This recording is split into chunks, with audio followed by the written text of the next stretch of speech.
Students profit का meaning जान लीजिए। It is the income earned bye a business from its operational activities, यानी अपनी मेन रेवेन्यू प्रोड्यूसिंग एक्टिविटीज़ के ज़रिए जो भी इनकम अर्न करी है एक बिजनेस ने, उसे हम उसका प्रॉफिट कहते हैं। ठीक है, यहां पर आप एक ग्रॉस प्रॉफिट का मीनिंग भी जान लीजिए। ग्रॉस प्रॉफिट क्या होता है? अगर हम रेवेन्यू में से केवल डायरेक्ट कॉस्ट को, जिसे हम कॉस्ट ऑफ गुड्स सोल्ड भी कह सकते हैं या कॉस्ट ऑफ गुड्स प्रोड्यूस भी कह सकते हैं, वो हटा देंगे तो हमारा ग्रॉस प्रॉफिट निकल कर आता है।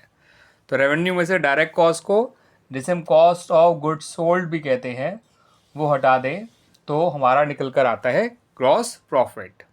ठीक है स्टूडेंट्स, अब नेट प्रॉफिट क्या होता है वो भी जान लीजिए। अगर हम रेवेन्यू में अदर इनकम को भी ऐड कर दें, यानी ऑपरेशनल प्रॉफिट के साथ साथ नॉन ऑपरेशनल इनकम को भी इंक्लूड कर लें। ठीक है, ऑपरेशनल इनकम के साथ साथ नॉन ऑपरेशनल इनकम को भी इंक्लूड कर लें, रेवेन्यू प्लस अदर इनकम, और उसमें से टोटल एक्सपेंसेस माइनस कर दें, direct as well as indirect expenses, तो जो रिजल्ट निकल कर आता है वो नेट प्रॉफिट होता है। और अगर एक्सपेंसेस रेवेन्यू से ज़्यादा होंगे तो नेट प्रॉफिट की जगह नेट लॉस हो जाएगा। उसी तरह से अगर डायरेक्ट कॉस्ट रेवेन्यू से ज़्यादा होगा तो ग्रॉस प्रॉफिट की जगह ग्रॉस लॉस हो जाएगा। तो प्रॉफिट और इनकम में जो मेन फ़र्क होता है कि इनकम एक ब्रॉडर टर्म में, ध्यान रखिएगा स्टूडेंट्स, अदर देन प्रॉफिट।